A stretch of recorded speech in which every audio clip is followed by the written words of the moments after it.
बहुत स्पीड से जाना पड़ा। बहुत धन्यवाद। आज के प्रसंग में साक्षी अयोध्या कांड की समाप्ति हुई है।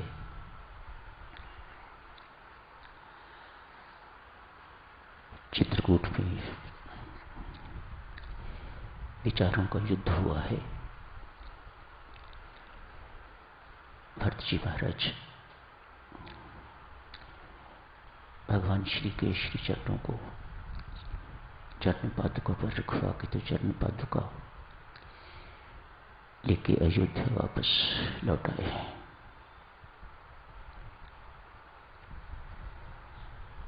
चित्रकूट से भगवान ने लक्ष्मण सीता जी सहित प्रस्थान किया है। क्यों अन्य मुनिजन वहां से जा रहे हैं? राम जी से कहते हैं ये स्थान आप जी के लिए भी सुरक्षित नहीं है, पत्नी आपके साथ है। हमारी बात मानिए, आप भी यहां से प्रस्थान कीजिएगा। पास ही अति ऋषि का आश्रम है, माता अनसुईया वहां रहती है, कंदमूल पर्याप्त है, वहां पर सब सुख सुविधाएं हैं। आप भी वहां चलो, हम वहीं जा रहे हैं। पर राम पहले तो मानते नहीं, उसके बाद मान जाते हैं। अत्रि ऋषि के आश्रम में जाते हैं, वहां अनसुईया के दर्शन करते हैं। मां अनसुईया सीता जी को उपदेश देती हैं। जो उपदेश दिया उसे अनसुईया गीता कहा जाता है। एक और गीता अनसुईया गीता। प्रभु वहां से आगे बढ़ते हैं। शतभंग ऋषि को सद्गति प्रदान होती है। कहते हैं साधु जनों तैयार थे जाने के लिए। शतभंग ऋषि यहां तो नहीं। स्वामी जी महाराज ने भक्ति प्रकाश में इन्हें परम भागवत लिखा है। परम भागवत शतभंग, ऐसा बहुत कम संतों के साथ लिखा है स्वामी जी ने। इनके साथ लिखा है परम भागवत शतभंग। कहते हैं मृत्यु की तैयारी थी, सुना प्रभु राम आ रहे हैं, मृत्यु को पोस्टपोन कर दिया। ऐसी यति महर्षि शतभंग। सदगति तो मुझे मिली ही मिली है, मुक्ति तो मुझे मिली ही मिली है, कोई उसे रोक नहीं सकता। राम दर्शन फिर कभी होंगे इसका पता नहीं।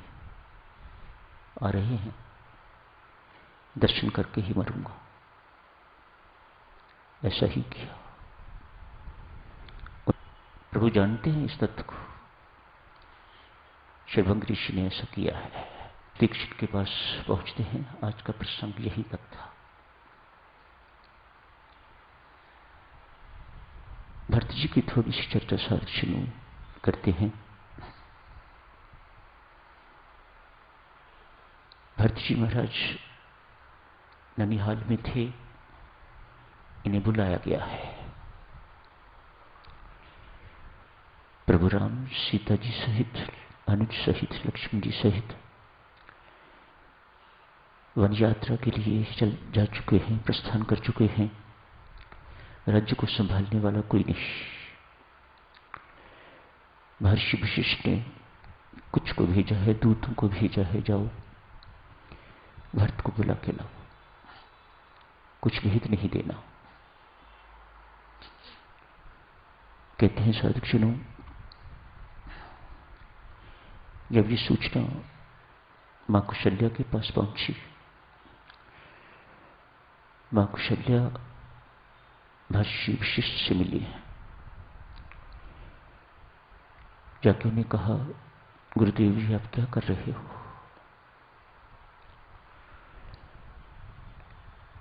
दूतों को कहो भरत को लाना तो है ही, पर दूतों को कहो जो कुछ यहां घटित हुआ है उसकी सूचना भरत को ना दे।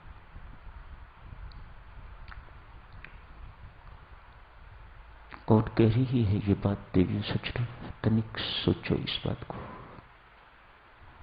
मां कुशल्या जिसकी कोख से कई, जिसकी कोख से भरत जी महाराज ने जन्म नहीं लिया हुआ, जन्म तो ककई की कोख से लिया हुआ है, जन्मी तो भरत की ककई है जिसने अनर्थ किया है। मुख्य प्रहार कुशल्या पर, कुशल्या के प्रति ही उसके अंदर गहरी जलन थी। मुख्य चोट किसको लगी है? कुशल्या को, जिसका एकमात्र सहारा लुट गया।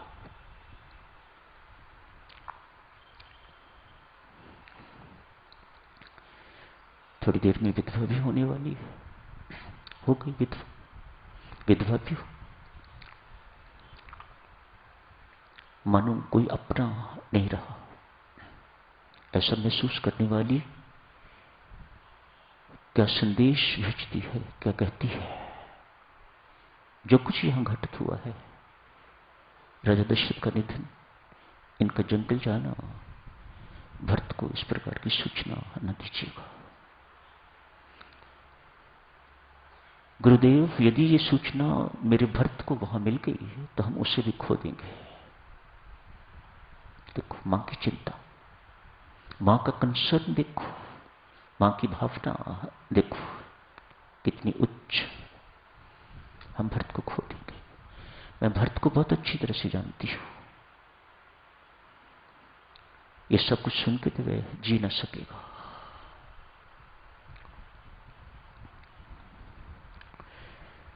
दूत गए हैं वहां पर, अयोध्यावासी भी कुछ कम नहीं।